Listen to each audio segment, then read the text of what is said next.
The blood trailed behind Zara Keller as she crawled through the underbrush, each movement sending waves of agony through her body.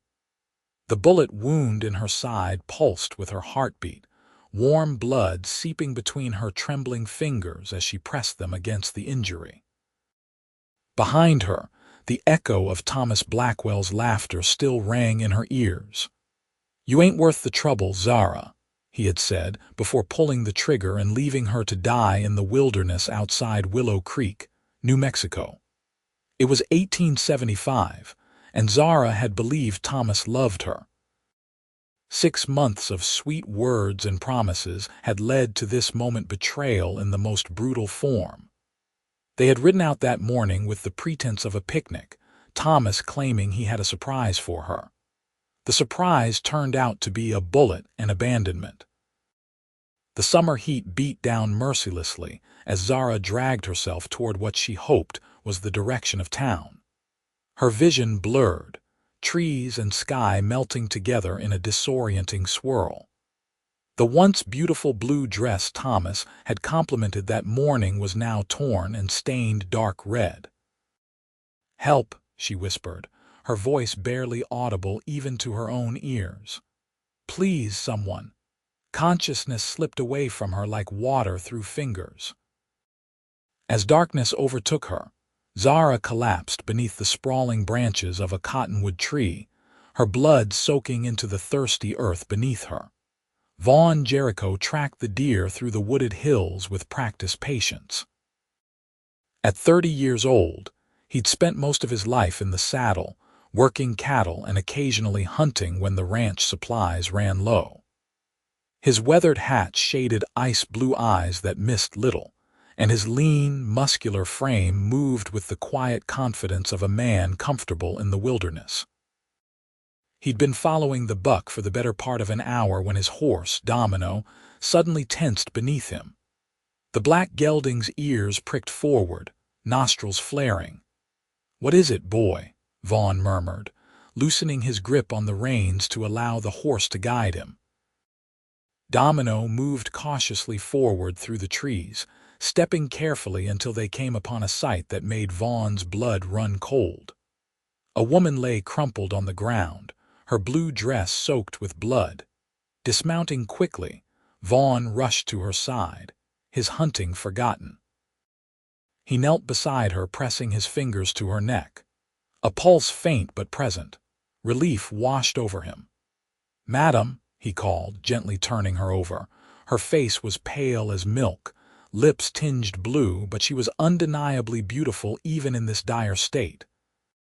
Vaughn estimated her to be in her early 20s. Dark lashes rested against her cheeks, and her chestnut hair had partially come loose from its pins. Vaughn examined the wound in her side, a gunshot, not an accident. Someone had done this deliberately. His jaw tightened as he quickly removed his bandana, folding it into a pad and pressing it against the wound. "Hold on," he said, though he knew she couldn't hear him. "I've got you." With careful movements, Vaughn lifted the unconscious woman into his arms and carried her to Domino.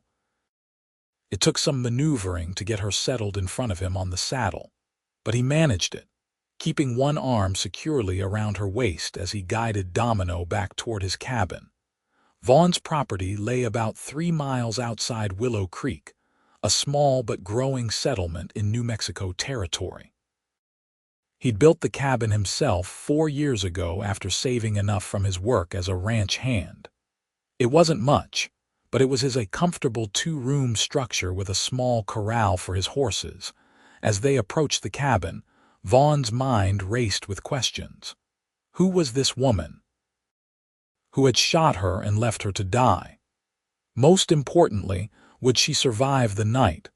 Once at the cabin, he carefully dismounted, cradling the woman against his chest as he carried her inside. He laid her on his bed and quickly gathered what he needed: clean cloths, water from the barrel outside, whiskey for disinfection, and the small medical kit his mother had insisted he keep stocked. Working methodically, Vaughn cut away the fabric around the wound. The bullet appeared to have passed through her side, missing vital organs but leaving considerable damage in its wake. He cleaned the entry and exit wounds as thoroughly as he could, his rough hands moving with surprising gentleness. "You're a lucky one," he murmured as he worked. "An inch to the right, and we wouldn't be having this conversation." He paused, the corner of his mouth lifting slightly. "Not that we're exactly conversing at the moment." After bandaging her wounds, Vaughn pulled a chair beside the bed and settled in for what promised to be a long night. He'd done what he could. Now it was up to her to fight. Hours passed. Outside, darkness fell, and inside, Vaughn maintained his vigil. Occasionally he would dampen a cloth and press it to her forehead, concerned by the fever that had begun to take hold. He spoke to her sometimes, nonsensical words of encouragement, hoping his voice might give her something to hold on to. It was nearing dawn when she finally stirred, eyelids fluttering. Vaughn leaned forward, alert and hopeful. "Madam, can you hear me?"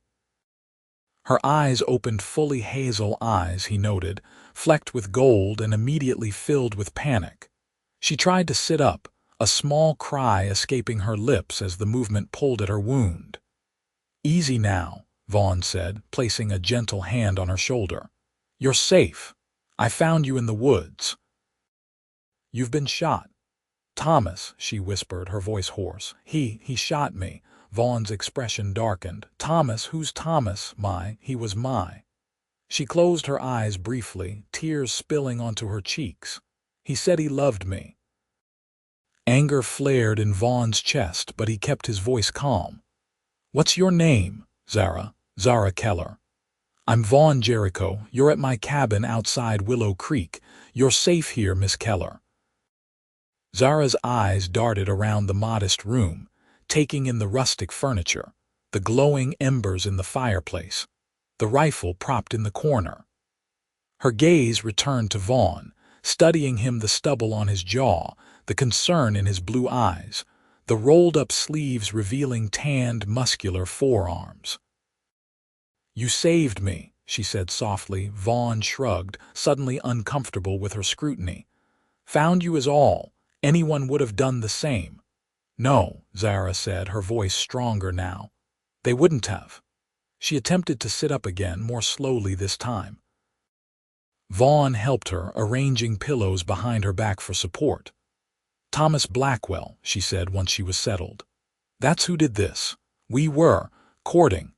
He asked me to ride out with him yesterday morning, said he had something important to ask me."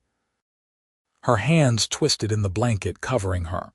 "When we were deep in the woods, he changed, said I'd become a liability, that I knew too much." Fresh tears welled in her eyes. "I don't even know what he meant.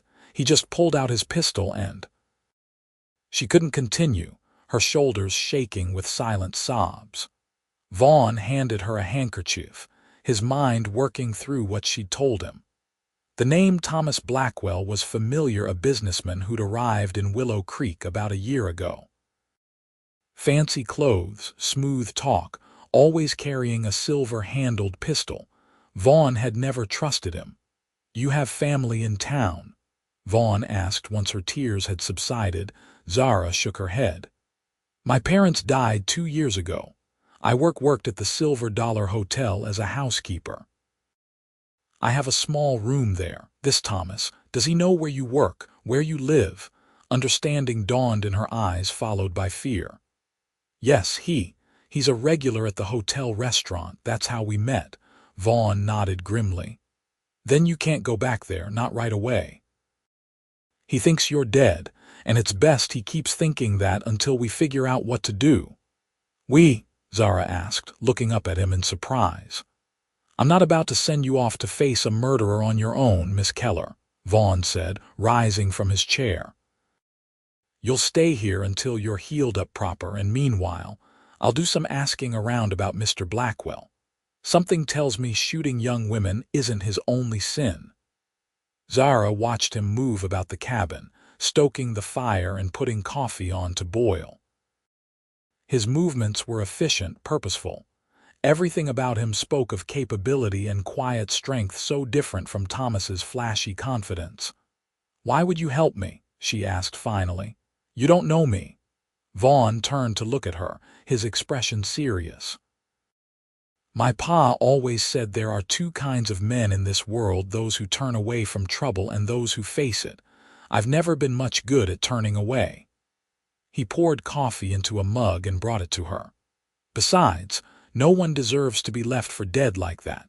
No one." The simple kindness of the gesture, warm coffee offered by strong, calloused hands, nearly undid her. Zara accepted the mug, letting its warmth seep into her fingers. "Thank you, Mr. Jericho," she whispered. "Vaughn," he corrected gently. "If you're staying under my roof, might as well use my given name." "Vaughn," she repeated, the name feeling strange and yet somehow right on her lips. "And you should call me Zara." For the first time, a small smile softened his features, transforming his face from handsome to breathtaking. "Zara it is." Over the next few days, Zara's strength gradually returned. The fever broke and the wound began to heal cleanly. Vaughn proved to be an attentive caretaker, changing her bandages with careful hands and making sure she ate and drank enough. He rarely left the cabin, concerned about leaving her alone, but on the fourth day, he announced he needed to ride into town for supplies and to gather information. "I won't mention you," he assured her as he prepared to leave. "Far as anyone knows, I'm just making my usual supply run.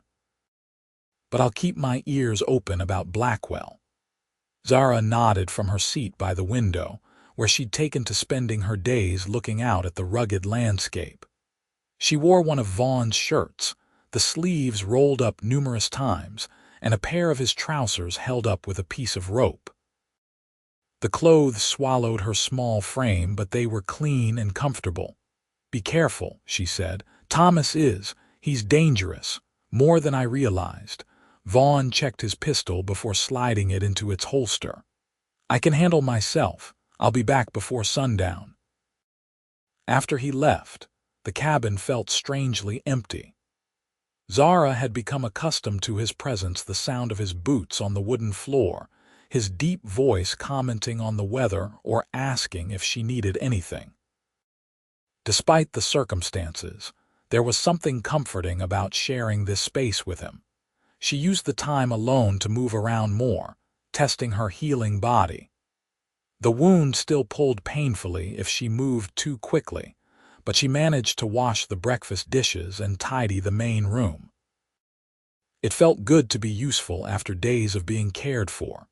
In town, Vaughn tethered Domino outside the general store and entered, nodding to Mrs. Winters behind the counter. He gathered the supplies he needed: flour, coffee, sugar, some canned goods, and then casually asked about town news. Mrs. Winters, a notorious gossip, was happy to oblige. "Oh, there's been quite the commotion these past few days. Zara Keller, one of the housekeepers from the Silver Dollar, has gone missing. Just vanished without a trace, left all her things behind." Vaughn kept his expression neutral as he counted out coins for his purchases. "That's so. Anyone looking for her? Sheriff's been asking around, but—" Mrs. Winters leaned forward conspiratorially. "Between you and me, that Thomas Blackwell she'd been keeping company with seems awful calm about the whole thing. Said she mentioned going to visit a sick cousin in Santa Fe, but nobody knew she had family there. Strikes me as mighty convenient." "Blackwell," Vaughn repeated, as if trying to place the name. "That's the fellow with the fancy vests who came to town last year." Mrs. Winters nodded eagerly. "That's him. Owns a share in that new silver mine up north. Been throwing money around like it grows on trees."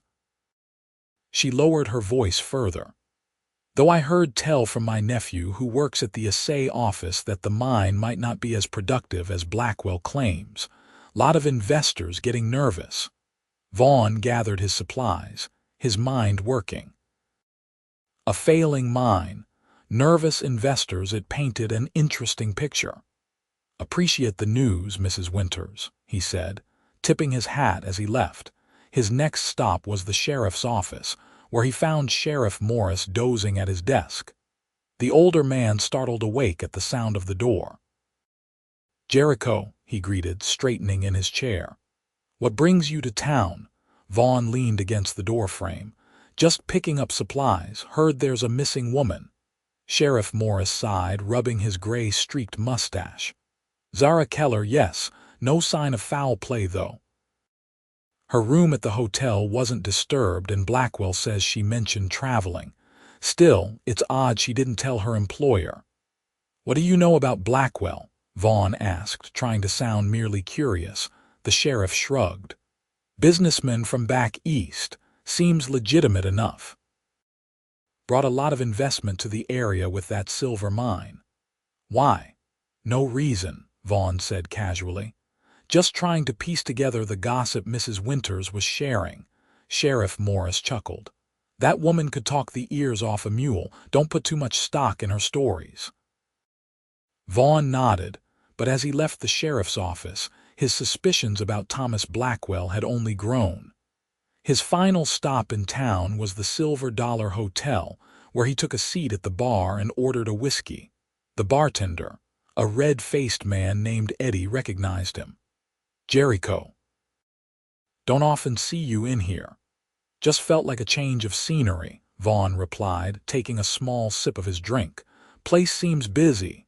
"Always is these days," Eddie said, wiping down the bar. "Especially with all the investors coming through to check on Blackwell's mine." "That right?" "Heard the mine's doing well." Eddie glanced around before leaning closer. "Between you and me, I'm not so sure. Overheard a conversation last night, Blackwell arguing with some fellow from Denver. Something about false assay reports and missing funds." Vaughn raised an eyebrow but said nothing, encouraging Eddie to continue. "And you know that girl who's missing? Zara. Sweet little thing, always polite. She mentioned to one of the other maids that Blackwell had asked her to marry him, but she was having doubts.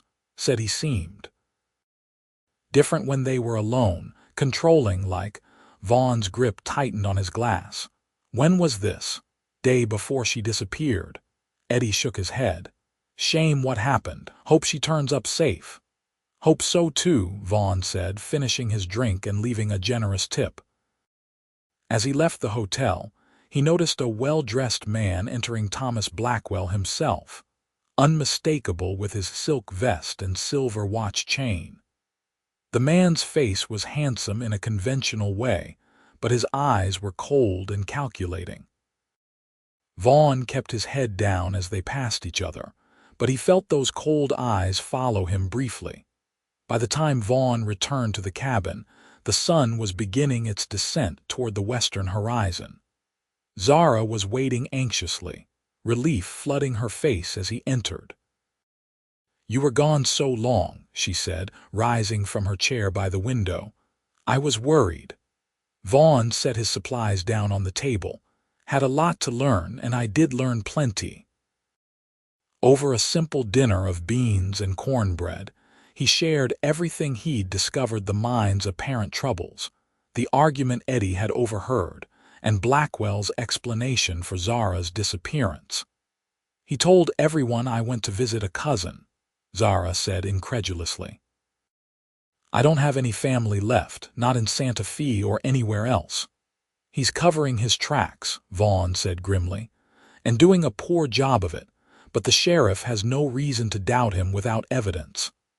"So what do we do?" Zara asked, pushing her half-eaten food around her plate. Vaughn considered the question carefully. "First, you keep healing. Second, I need to find proof that Blackwell tried to kill you and why. From what I gathered, he's running some kind of swindle with that mine, and maybe you discovered something or suspected something." Zara frowned, thinking back. "He was always careful about his business, never discussed details with me." Her eyes suddenly widened. "Wait. There was one night he'd been drinking heavily after a meeting with some investors. He mentioned something about salting and how the fools would never know the difference. I didn't understand what he meant, but he became angry when he realized I'd overheard, accused me of spying. Salting, Vaughn repeated. That's when someone adds silver or gold to worthless ore samples to fake a rich deposit. It's an old swindle. He leaned back in his chair. If Blackwell's been salting his mine, taking investment money for a worthless hole in the ground. That's why he tried to kill me, Zara whispered. He thought I knew too much, might expose him. And with you conveniently visiting relatives, if the scam fell apart, you wouldn't be around to contradict his story that you were in on it too. Zara's face paled. So even if I came forward now, he'd claim you were his accomplice who ran off with your share, Vaughn finished. It's your word against his, and in this town, a businessman's word carries more weight than a housekeeper's. They sat in silence for a moment, the weight of the situation settling between them. There must be a way to prove what he did, Zara said finally, determination replacing fear in her eyes. Both the scam and the attempt on my life. Vaughn nodded slowly. There is, but it's dangerous. I'm not afraid, Zara said, meeting his gaze steadily. Not anymore. As the evening deepened into night, they formulated a plan. It was risky, involving both of them putting themselves in danger, but if successful, it would expose Thomas Blackwell for the criminal he was. Later, as Zara prepared for bed, she had insisted on taking the small cot Vaughn had set up for himself. Returning his bed to him, she paused in the doorway between the two rooms. Vaughn, he looked up from cleaning his pistol at the table. Yes. Why are you really helping me? And don't say it's just because your father taught you to face trouble. There's more to it than that. Vaughn's hand stilled, his blue eyes meeting hers across the room. For a moment, he seemed to struggle with his answer. 5 years ago, my younger sister fell in with a man like Blackwell, he said finally, his voice low. Charming, well-spoken, full of promises. By the time we realized what he really was, it was too late. He left her broken not with a bullet, but broken all the same. He set the pistol down carefully. I couldn't help her then. Maybe I can help you now. Zara crossed the room and without thinking placed her hand over his. I'm sorry about your sister. What happened to her? She's in California now. Married to a decent man, has 2 little ones. A small smile touched his lips. She healed, found happiness again. And the man who hurt her, Vaughn's expression hardened, never found him if I had. Zara's fingers tightened around his. Then help me find justice for both of us. Their eyes held for a long moment, something unspoken passing between them. Finally, Vaughn nodded. Get some rest, he said softly. Tomorrow we start preparing. The next 2 weeks passed in a flurry of activity. As Zara's wound healed, she regained her strength through increasingly demanding tasks, first simple chores around the cabin, then helping Vaughn with the horses, and finally practicing with a small pistol he gave her. I hope you never need to use it, he said as he positioned her hands correctly on the weapon. But if you do, you need to be ready. His hands were warm over hers as he showed her how to aim, his chest solid against her back. Zara found herself increasingly aware of him physically, the breadth of his shoulders, the way his hair curled slightly at the nape of his neck, the small scar above his right eyebrow. More than once, she caught him watching her with an expression that made her heart beat faster. But there was no time for such feelings. Their plan required precision and focus. Vaughn made regular trips to town, gathering information about Blackwell's movements and the state of his business affairs. The news was increasingly grim, more investors arriving, more money changing hands, all based on fraudulent claims about the mine's potential. He's getting desperate, Vaughn reported after one such trip. 2 investors from San Francisco are demanding to see the operation for themselves. Blackwell's scheduled a tour for them next Tuesday. That's our chance, Zara said. She had been poring over a rough map of the area Vaughn had drawn, marking the location of the mine and surrounding terrain. If we can catch him in the act of salting the mine before they arrive. Or get evidence of the previous salting, Vaughn agreed. Either way, we'd have him. The night before they were to put their plan into action, a storm rolled in from the west. Rain lashed against the cabin windows and thunder shook the timbers. Zara found she couldn't sleep, her mind racing with thoughts of what awaited them the next day. She rose from her cot and moved to the main room, where she found Vaughn still awake, staring into the fire. "Can't sleep either?" she asked, wrapping a blanket around her shoulders and sitting across from him. He shook his head. "Too much to think about." Zara studied his profile in the firelight, the strong line of his jaw, the slight furrow between his brows. Over these weeks, she had come to know this man, to respect his quiet strength and unwavering sense of right and wrong. He had become important to her in ways she hadn't expected. "What if something goes wrong tomorrow?" she asked softly. Vaughn turned to look at her, his eyes reflecting the dancing flames. "Then we adjust. That's all anyone can do. You make it sound so simple." "Nothing about this is simple," he sighed, running a hand through his hair. "Zara, if you want to back out, I don't," she interrupted firmly. "This isn't just about bringing Thomas to justice anymore. It's about stopping him before he hurts anyone else, before he takes more money from people who can't afford to lose it." Vaughn nodded, something like pride flickering in his eyes. "You've got grit, Zara Keller." "I've had a good teacher these past weeks," she replied with a small smile. Silence fell between them, comfortable and charged at the same time. Outside, the storm raged on, but inside the cabin in that moment, Zara felt strangely at peace. "If things go right tomorrow," Vaughn said eventually, "what will you do after? Go back to the hotel?" Zara hadn't thought that far ahead. The future beyond their confrontation with Thomas had seemed distant, unimportant. Now, faced with the question, she found herself uncertain. "I don't know," she admitted. "I can't imagine going back to my old life pretending none of this happened." She looked at him directly. "What about you? Will you go back to hunting and living alone out here?" Vaughn's gaze held hers, intense and searching. "I'm not sure I can do that either." "Not after." He didn't finish, but he didn't need to.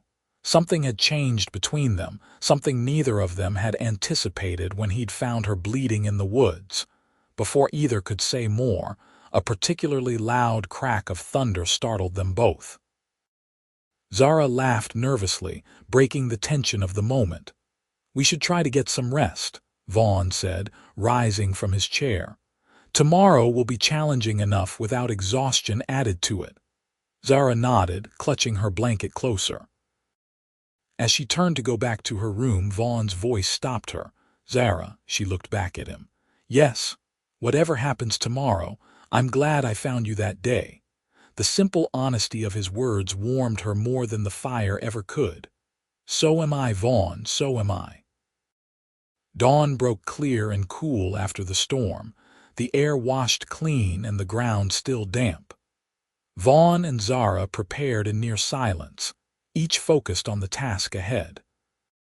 They wore dark clothing for the pre-dawn ride to the mine, and Zara had her hair tucked beneath a hat, giving her the appearance of a young man at first glance. The Silver Summit mine lay nestled in a series of rocky hills about 5 miles north of town. By Vaughn's reckoning, they needed to arrive, gather their evidence, and be in position before Blackwell and the investors showed up mid-morning.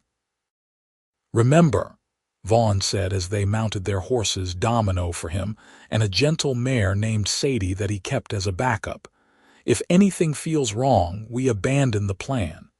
Your safety comes first." Zara nodded, adjusting her hat.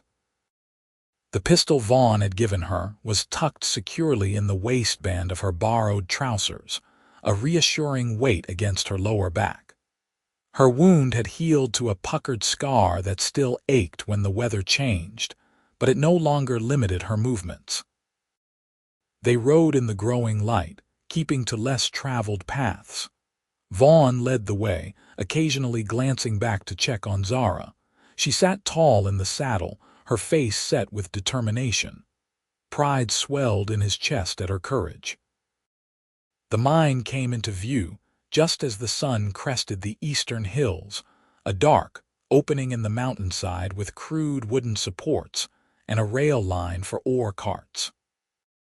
A few simple structures stood nearby: an office, a storage shed, and what appeared to be a bunkhouse, though Vaughn knew from his investigations that no miners actually lived on site. It was all for show. They tethered their horses in a small grove of trees out of sight from the main approach and proceeded on foot. Vaughn carried a small sack and several empty sample bags. They needed evidence of both genuine ore and Blackwell's salted samples. The mine entrance was padlocked, but Vaughn made short work of it with tools from his sack. Inside, the shaft extended about 50 feet before ending abruptly in solid rock. Not much of a mine, Zara whispered as they moved forward with a small lantern. Just enough to fool people who don't know better, Vaughn replied, examining the walls. He pointed to a glittering vein. See that? That's what Blackwell's been showing investors, but it's not natural. He took out a small hammer and carefully chipped away at the vein, collecting the fragments in one of his sample bags. Then he moved to another section of wall and took a sample of ordinary rock. "We'll have these tested in Santa Fe," he said. "Prove the fraud that way." They worked methodically, gathering samples and examining the mine's layout. As they were about to exit, voices drifted to them from outside, men approaching, talking and laughing. Vaughn quickly extinguished the lantern. "They're early," he hissed. "We need to get out of sight." They retreated deeper into the mine shaft, pressing themselves into a natural alcove in the rock wall. Vaughn pulled Zara close, sheltering her with his body as the voices grew louder. "Gentlemen, as you can see, the Silver Summit is a modest operation at present, but the potential is extraordinary," came Thomas Blackwell's smooth voice. "The assay reports confirm silver concentrations well above average for the region." "Looks mighty primitive," said another voice, one of the investors, presumably. "Where are your miners?" "Day shift hasn't arrived yet," Blackwell replied easily. "We operate with a small crew, keeping costs low while we develop the main vein." The men entered the mine, bringing lanterns that cast long shadows down the shaft. Vaughn and Zara pressed further back into their hiding place, barely breathing. From their position, Zara could see Thomas clearly for the first time since he'd shot her. He looked exactly as she remembered: handsome, well-dressed, his dark hair slicked back beneath an expensive hat. The sight of him made her stomach clench with fear and anger. "Here," Thomas was saying, leading the investors to the salted vein Vaughn had sampled earlier. "This is the primary deposit. As you can see, the concentration is impressive." One of the investors, a portly man with a walrus mustache, leaned in to examine the rock face. "Indeed, Mr. Blackwell, if this extends as you claim, the return on investment would be considerable." "I assure you, gentlemen, it does," Thomas said with practiced confidence. "The geological survey confirms it." The second investor, a taller, more skeptical-looking man, frowned. "I'd like to see that survey and the assay reports." "Of course," Thomas said smoothly. "They're in my office." "Shall we?" The men began to move back toward the entrance.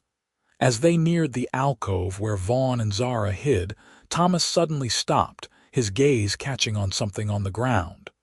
"What's this?" he said, bending to pick up one of Vaughn's sample bags that had fallen unnoticed. His eyes narrowed as he looked around suspiciously. Vaughn tensed, his hand moving to his pistol. Zara held her breath, heart hammering against her ribs. After what seemed an eternity, Thomas shrugged and tossed the bag aside. "Must have been left by one of the miners. Come along, gentlemen." The men exited the mine, their voices fading as they moved toward the office.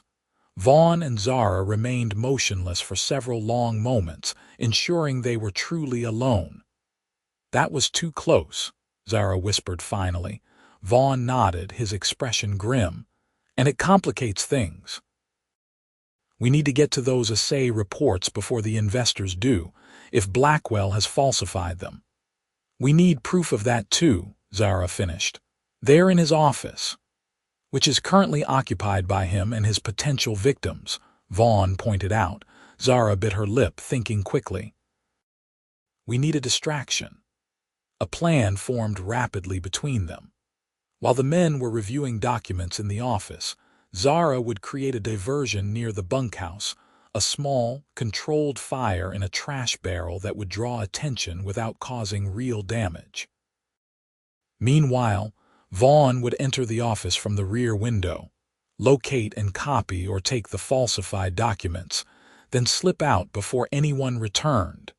It was risky, but they had come too far to turn back now. They exited the mine cautiously, keeping low and using the terrain for cover as they made their way to positions behind the structures. Vaughn handed Zara matches and watched as she moved stealthily toward the bunkhouse, impressed by how naturally she adapted to the situation. For someone who'd spent years making beds at a hotel, she showed remarkable resourcefulness. Vaughn circled around to the back of the office building, finding the window as expected. Through it, he could hear Thomas explaining the mine's prospects in grandiose terms. The investors were asking pointed questions, their initial enthusiasm seemingly tempered by caution. Zara reached the trash barrel behind the bunkhouse and quickly arranged some dry paper and twigs inside it. With a deep breath, she struck a match and lit the materials. The fire caught quickly, smoke beginning to rise in a visible column. She retreated to a safe distance and waited. It didn't take long. The smell of smoke and the sight of it rising above the bunkhouse quickly attracted attention. "Fire!" shouted one of the investors, pointing from the office doorway. All three men hurried toward the bunkhouse, Thomas looking particularly alarmed. The moment they were out of sight, Vaughn slipped through the window into the office. The room was small but well-appointed, with a desk, filing cabinet, and several chairs. Maps of the mine and surrounding territory decorated the walls, along with framed certificates and letters that lent an air of legitimacy to the operation. Vaughn moved directly to the desk, rifling through the papers spread across it. He quickly found what they were looking for: assay reports showing impossibly high silver content, geological surveys that appeared professional but contained discrepancies a trained eye would catch, and most damning of all, a ledger showing the actual costs of the operation versus the money collected from investors. The disparity was staggering. Working quickly, Vaughn gathered the most incriminating documents and stuffed them into his shirt. As he was about to leave, a letter caught his eye: correspondence from a Denver bank regarding irregular account activities. He added this to his collection before moving back to the window. Outside, Thomas and the investors were returning from the bunkhouse, Thomas assuring them it was just a small trash fire, nothing to be concerned about. "Probably those damn vagrants again," Thomas was saying as they approached the office. "I've had trouble with them trespassing. Nothing to worry about, gentlemen." Vaughn slipped out the window just as the men reached the office door. He moved quickly around the building, staying low and out of sight until he reached the rendezvous point he'd established with Zara, a cluster of boulders about 50 yards from the mine entrance. Zara was already waiting, her face flushed with exertion and anxiety. "Did you get them?" she whispered as he joined her. Vaughn patted his shirt with a grim smile. "Everything we need. Now let's get out of here before they notice what's missing." They made their way back to their horses as quickly and quietly as possible, mounted, and rode away from the mine at a steady pace, not wanting to attract attention with haste but eager to put distance between themselves and Thomas Blackwell. Once they were safely away, Vaughn pulled Domino to a halt in a sheltered ravine and extracted the documents from his shirt. "Look at this," he said, handing Zara the ledger. "Blackwell's taken nearly $50,000 from investors for a mine that's cost him less than $5,000 to maintain. The rest has gone straight into his pocket." Zara's eyes widened as she scanned the figures. "This is worse than we thought. These people will lose everything." "Not if we stop him first," Vaughn said firmly. He showed her the assay reports next. "These are blatant forgeries. I've worked enough mining claims to know real reports don't look like this." As they reviewed the evidence, a plan took shape. They would ride directly to Santa Fe, where the territorial marshal's office could issue a warrant for Blackwell's arrest. With the documents they had, plus Zara's testimony about the attempt on her life, they would have enough to bring him to justice. They rode hard for Santa Fe, stopping only when necessary to rest the horses. Along the way, Vaughn noticed Zara becoming increasingly quiet, her expression troubled despite their success in gathering evidence. "What's wrong?" he asked during one of their brief stops as they shared a simple meal of jerky and hardtack. "We've got him, Zara. It's almost over." She looked up at him, her hazel eyes shadowed with worry. "What if it's not enough? What if he talks his way out of it? He's very convincing, Vaughn, I should know." Vaughn moved to sit beside her on the fallen log she'd chosen as a seat. "The evidence speaks for itself. And you're not facing him alone this time." "I know," she said softly. "It's just, I trusted him once. I believed everything he said. How could I have been so blind?" "You weren't blind," Vaughn said firmly. "You were trusting. There's a difference. Blackwell is skilled at deception. He's fooled a lot of people, not just you." Zara's hand found his, their fingers intertwining naturally. "You never would have fallen for his lies." "Don't be so sure," Vaughn said with a small smile. "We all want to believe the best of people, especially those who seem to care for us." They sat in silence for a moment, hands still joined, before Zara spoke again. "After this is over, what happens then?" It was the question they'd left unaddressed the night before, the future that lay beyond their immediate goal of bringing Thomas Blackwell to justice. Vaughn turned to face her fully, his free hand coming up to gently brush a strand of hair from her face. "What do you want to happen?" Zara's breath caught at his touch, at the intensity in his blue eyes. "I don't want to go back to my old life," she said honestly, "but I'm not sure what comes next." "You could." Vaughn hesitated, suddenly uncharacteristically uncertain.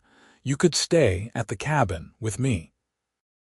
Not forever, if you don't want to, but until you figure out what's next." Hope and something deeper flickered in Zara's eyes. "And if I wanted it to be forever?" The question hung between them, charged with possibility.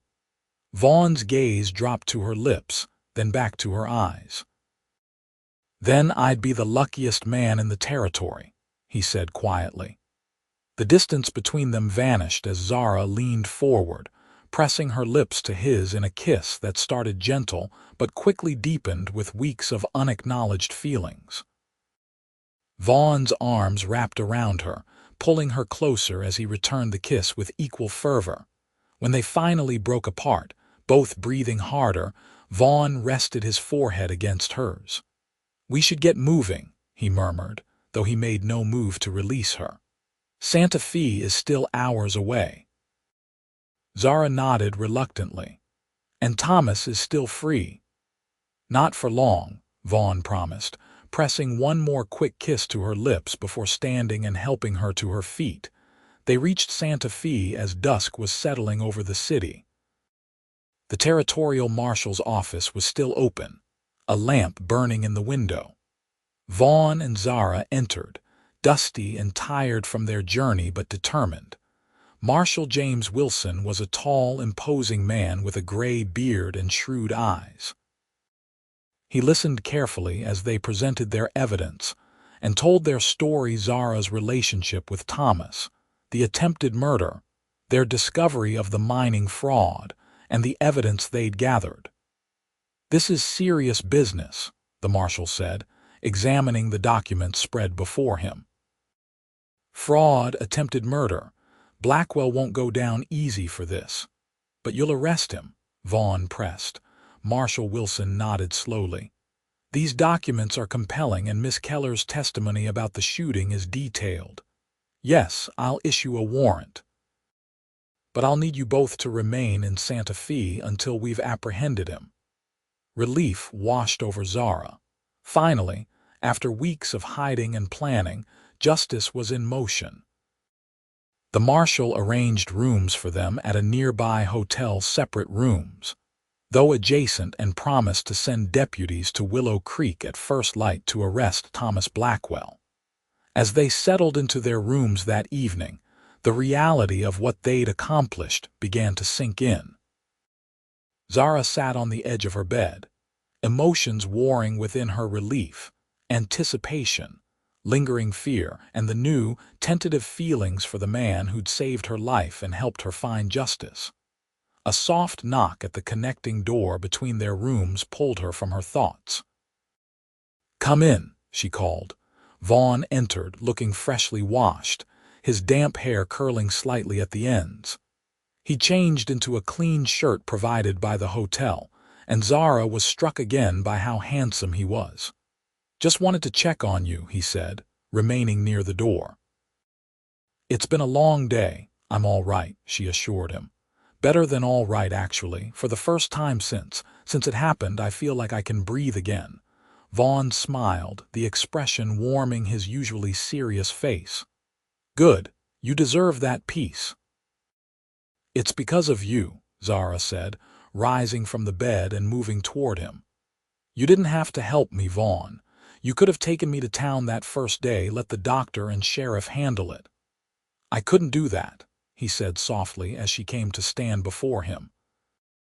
"Not once I knew what happened. Not once I—" "Once you what?" she prompted when he didn't continue. Vaughn reached out, his fingers gently tracing the line of her jaw. "Not once I saw how brave you were, how strong. Even half dead in those woods, you were fighting to live." Zara leaned into his touch, her heart racing. "I'm glad it was you who found me." "So am I," he murmured, bending to capture her lips with his. This kiss was different from their first, slower, deeper, with the knowledge that they had time now. Thomas would be arrested, justice would be served, and whatever came next, they would face it together. Vaughn pulled away eventually, his breathing uneven. "I should go," he said reluctantly. "We both need rest." Zara nodded, though everything in her wanted him to stay. "Tomorrow," she said. "After they bring Thomas in. We'll talk about what comes next," he promised, pressing a final kiss to her forehead before returning to his room. Zara slept better that night than she had since before Thomas's betrayal, secure in the knowledge that justice was coming, and that whatever the future held, she wouldn't face it alone. Morning brought news the deputies had ridden out at dawn for Willow Creek. By afternoon, they should return with Thomas Blackwell in custody. Marshal Wilson advised Vaughn and Zara to remain at the hotel, out of sight, until the arrest was confirmed. They spent the day in quiet conversation, learning more about each other beyond the crisis that had brought them together. Vaughn spoke of his childhood on a small ranch near the Texas border, his years as a cowhand, before saving enough to buy his own place, his dream of expanding his modest holdings into a proper cattle operation. Zara told him of her parents, her father, a schoolteacher, her mother, a seamstress, and how their deaths from fever had left her alone at 22, forced to take whatever work she could find. The housekeeping position at the Silver Dollar had been a blessing until Thomas Blackwell had set his sights on her. "What did you see in him?" Vaughn asked quietly as they sat in his room, afternoon sun slanting through the window. Zara considered the question carefully. "Attention at first. He made me feel special, chosen. No one had looked at me that way since my parents died." She sighed. "Later, I thought it was love. He said all the right things, made all the right promises. Security, respectability, a future beyond making beds and scrubbing floors." Vaughn nodded, understanding in his eyes. "And now, what do you want for your future?" Zara met his gaze steadily. "Something real, something honest." Her voice softened. "Someone who sees me as I am and values that."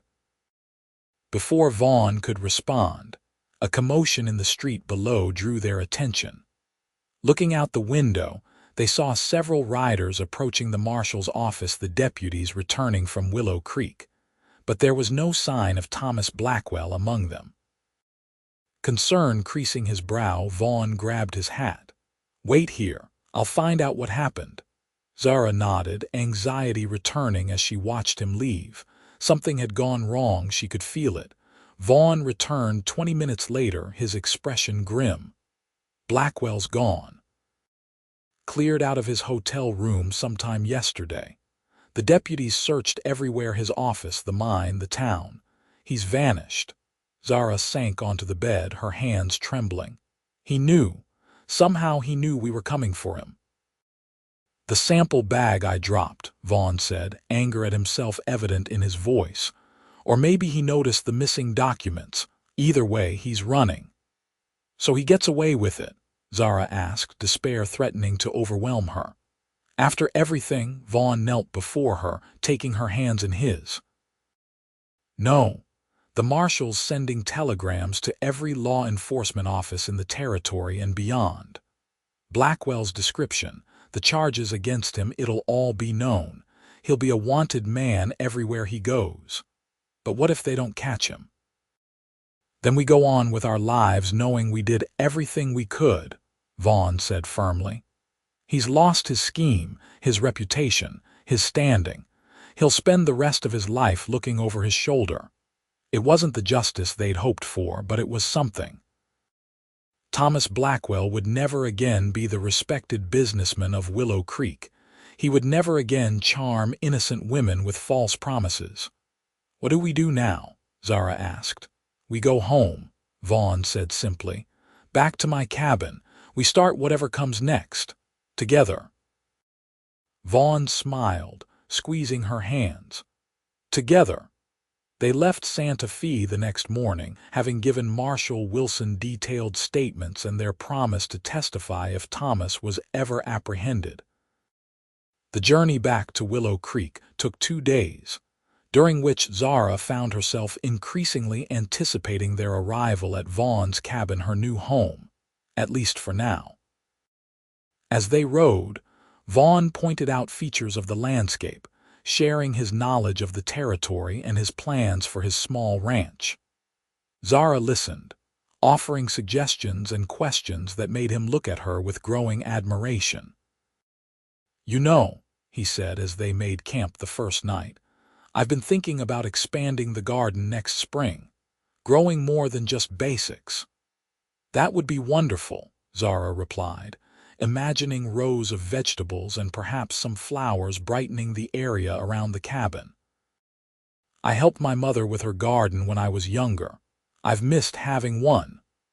Such simple conversations, domestic and ordinary, felt precious after weeks of tension and danger. They were building something between them, brick by careful brick, a future neither had anticipated but both now embraced. They reached the cabin late the second day, tired but content to be back in familiar surroundings.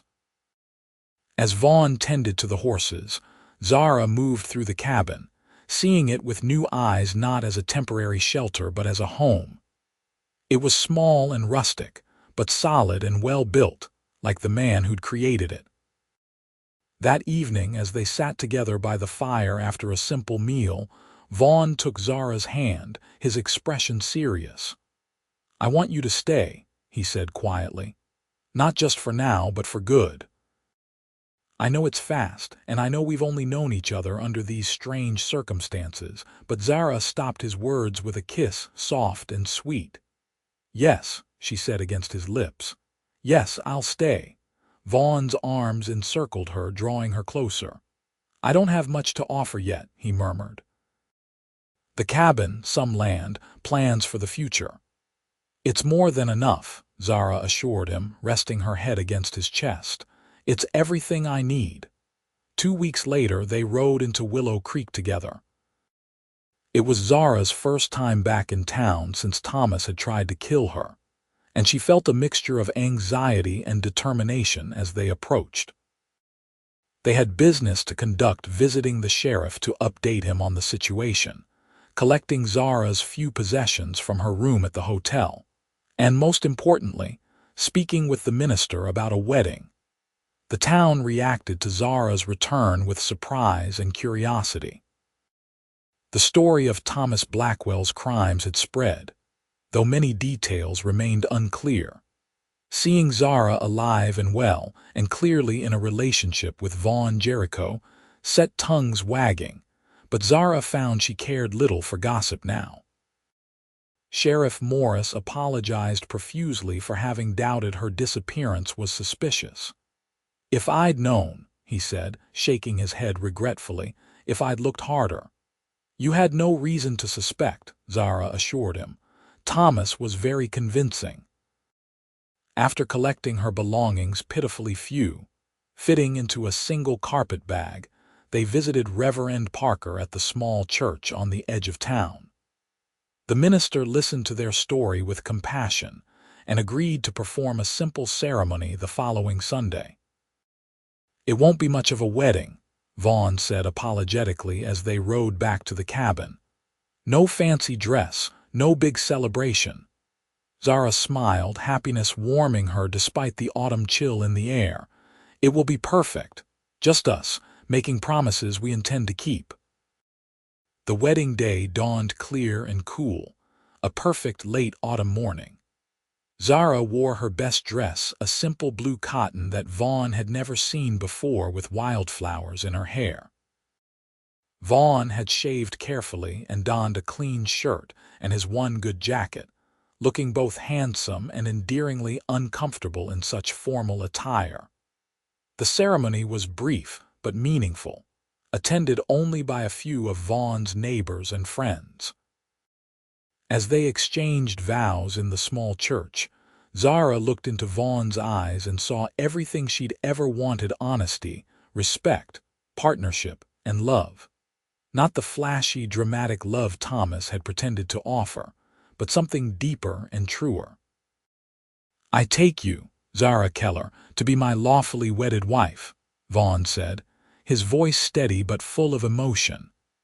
"To have and to hold from this day forward, for better or worse, for richer or poorer, in sickness and in health, until death do us part." As Zara repeated the same words, she felt the last shadows of Thomas Blackwell's betrayal fade from her heart. This was real. This would last. "By the power vested in me," Reverend Parker said with a warm smile, "I now pronounce you husband and wife. You may kiss your bride, Mr. Jericho."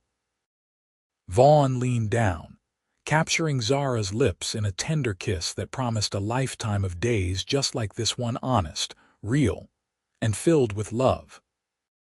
That evening, as they returned to the cabin, their home, Vaughn lifted Zara into his arms to carry her across the threshold, both of them laughing at the traditional gesture. "Mrs. Jericho," he said, setting her down gently inside and closing the door behind them. "Welcome home." Zara wound her arms around his neck, rising on tiptoes to kiss him.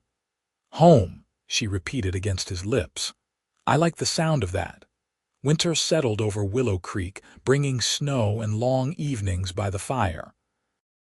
Vaughn and Zara established routines and rituals, learning to live together as husband and wife. They expanded the cabin, adding a second room for the family they hoped to have someday. Vaughn continued his plans for the ranch, and Zara began making and selling preserves and baked goods to townsfolk, her reputation for delicious food growing rapidly. News came occasionally about Thomas Blackwell sightings in various towns, reports of similar schemes attempted under different names, but he remained elusive, always one step ahead of the law. Zara found, somewhat to her surprise, that thoughts of him occupied her less and less as time passed. The scar on her side remained, a permanent reminder of his treachery, but it no longer defined her. Spring arrived, bringing new growth and possibilities. Zara planted the garden they had discussed, rows of vegetables interspersed with cheerful flowers. As she worked the soil one warm morning, Vaughn approached from the corral, his expression unusually hesitant. "Got a telegram from Marshal Wilson," he said, holding out the paper. "They found Blackwell." Zara straightened, wiping her hands on her apron. "Where?" "Denver." He tried the same mining scheme there, but one of the investors had seen the wanted notices. "They're bringing him back to Santa Fe for trial." Zara took the telegram, reading the brief message for herself. After months of uncertainty, Thomas would finally face justice for his crimes. "We'll need to testify," Vaughn said. "Are you ready for that? To see him again?" Zara considered the question carefully. 6 months ago, the thought of facing Thomas would have filled her with dread. Now, standing in the garden of the home she shared with a man who truly loved her, she found the prospect less daunting. "Yes," she said firmly. "I'm ready. He doesn't have power over me anymore." Vaughn's face softened with pride and love. He stepped closer, drawing her into his arms. "Have I told you today how amazing you are, Mrs. Jericho?" Zara smiled up at him, happiness bubbling through her. "Not in the last few hours, no. Terrible oversight on my part," he murmured, bending to kiss her thoroughly. As they broke apart, Zara kept her arms around his waist, her expression turning serious. "I have something to tell you too," she said. "Something I've been waiting to be sure about." Vaughn raised an eyebrow, waiting. "We're going to have a baby," Zara said, joy spilling into her voice. "Come winter, there'll be 3 of us in this cabin." The look of stunned happiness that spread across Vaughn's face was everything Zara could have hoped for. He lifted her off her feet, spinning her in a circle as laughter burst from both of them. "A baby," he repeated, setting her down carefully as if she'd suddenly become fragile. "Our baby." "Our baby," Zara confirmed, placing his hand on her still flat stomach. "A new beginning." The trial took place in late summer. Zara and Vaughn traveled to Santa Fe, where they faced Thomas Blackwell in a crowded courtroom. He looked smaller somehow, his expensive clothes replaced by prison garb, his confident demeanor diminished by captivity. When Zara took the stand, her condition now visibly obvious, she felt his eyes on her, calculating and cold. But as she recounted the events of that day in the woods, the betrayal, the shooting, being left for dead, she felt no fear, only a profound gratitude for how her life had transformed since that terrible moment. "And the defendant, Mr. Blackwell, he was your sweetheart at the time?" The prosecutor asked. "I believed he was," Zara replied steadily. "I believed he loved me. I was mistaken. And after shooting you, he left you in the woods to die." "Yes," he rode away laughing. Thomas's face contorted with anger at her testimony, but Zara met his gaze evenly, unafraid. Beside her in the courtroom, Vaughn watched with quiet pride, ready to support her but knowing she was strong enough to face this on her own. The verdict, when it came, surprised no one guilty on all counts. The judge sentenced Thomas to 20 years in territorial prison, with no possibility of early release. As Thomas was led away in chains, he glared at Zara with naked hatred. She felt Vaughn tense beside her, ready to defend her if necessary, but she simply placed a hand on his arm and watched her would-be murderer disappear through the courthouse doors. It was over, truly over. That night in the privacy of their hotel room, Vaughn held Zara close, his hand resting protectively on her rounded belly. "How do you feel?" he asked softly. Zara considered the question, searching her heart. "Free," she said finally. "Like the last piece of my old life is finally settled, and now we can move forward without looking back." Vaughn pressed a kiss to her temple. "That's exactly what we'll do." Their son was born on a cold December night, arriving amid a snowstorm that had Vaughn pacing anxiously as the midwife worked. When the first cry pierced the air, he felt tears spring to his eyes, tears of relief, joy, and overwhelming love. "You have a fine, healthy boy," the midwife announced, placing the squalling infant in Zara's arms. "Strong lungs on that one." Zara looked down at their child, her face radiant despite her exhaustion. The baby had a shock of dark hair, and when he briefly opened them, his father's blue eyes. "He's perfect," she whispered as Vaughn perched carefully on the edge of the bed, wrapping an arm around her shoulders and gazing in wonder at their son. "What shall we name him?" Vaughn asked, gently touching the baby's tiny fist. Zara had been considering names for months, but in this moment, looking at their child, this miracle born from such unlikely beginnings, only one seemed right. "Matthew," she said softly. "It means gift from God." Vaughn nodded, his throat tight with emotion. "Matthew Jericho. It's a good name. A strong name." As the snow fell outside and the fire crackled in the hearth, the little family huddled together in the warmth of their home. Zara looked from her son to her husband, marveling at how completely her life had changed in a single year, from near death to new life. From betrayal to true love, from being left for dead in the woods to being found by a man who would never leave her. "I love you," she whispered to Vaughn as their son drifted to sleep in her arms. "I don't say it enough, but I do, so much." Vaughn pressed his lips to her forehead, his voice rough with emotion. "You don't need to say it, you show it every day." He gazed down at their sleeping child. "But I love hearing it all the same. And I love you too, Zara Jericho, more than I ever thought possible."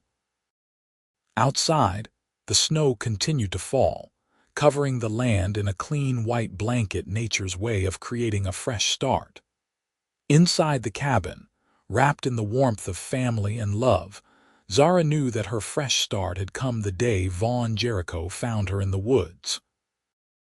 Everything that followed, justice, marriage, motherhood, had flowed from that moment when one man's cruelty had been overcome by another man's kindness. As she drifted toward sleep, her husband's arm around her and their son nestled safely between them, Zara sent a silent prayer of gratitude into the universe. Sometimes the worst moments led to the best outcomes. Sometimes being left for dead was just the beginning of truly living. The years passed, each one adding new chapters to their story. Matthew grew into a strong, kind-hearted boy with his father's steady nature and his mother's quick mind. When he was 3, a sister joined the family, Emily, a spirited girl with chestnut curls and a determination that reminded Vaughn of how Zara had fought to survive and find justice.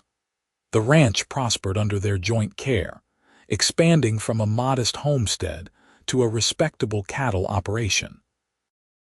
Vaughn's skill with horses and Zara's head for business proved a formidable combination. They built a larger house as their family grew, but kept the original cabin standing, a reminder of where their life together had begun. On warm summer evenings, They would sit on the porch watching their children play, marveling at how full their lives had become. Sometimes they spoke of Thomas Blackwell, ensuring their children understood the importance of recognizing true character in others. But he was a footnote in their story now, not the defining chapter he'd once threatened to be. News came occasionally. Thomas died in prison during the harsh winter of 1885, unrepentant to the end. Zara received the information with a quiet nod and a squeeze of Vaughn's hand, then returned to teaching Emily how to make preserves from the summer berries they'd gathered. "Do you ever think about how differently things might have turned out?" Vaughn asked one night as they lay together, the house quiet around them. "If he hadn't tried to kill you that day?" Zara turned in his arms, looking up at the face she knew better than her own. The lines at the corners of his eyes deepened by years of sun and laughter, the silver beginning to thread through his dark hair. "Sometimes," she admitted. "But then I remember that if he hadn't, you wouldn't have found me. And everything good in my life, you, the children, this home we've built together, none of it would exist." Vaughn kissed her softly.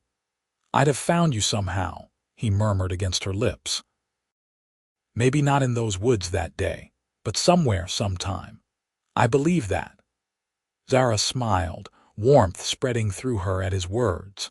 It was a romantic notion, but one she found herself wanting to believe too, that some forces were stronger than circumstance, that some loves were simply meant to be. "I believe it too," she whispered, settling against his chest and listening to the steady beat of his heart, the heart that had recognized her worth from the beginning, that had never faltered in its devotion through all the years since.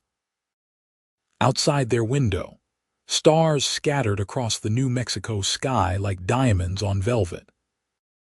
Inside, wrapped in each other's arms, Vaughn and Zara Jericho slept peacefully, secure in the knowledge that sometimes the most beautiful journeys begin in the darkest moments, and that being found can mean far more than being lost ever did.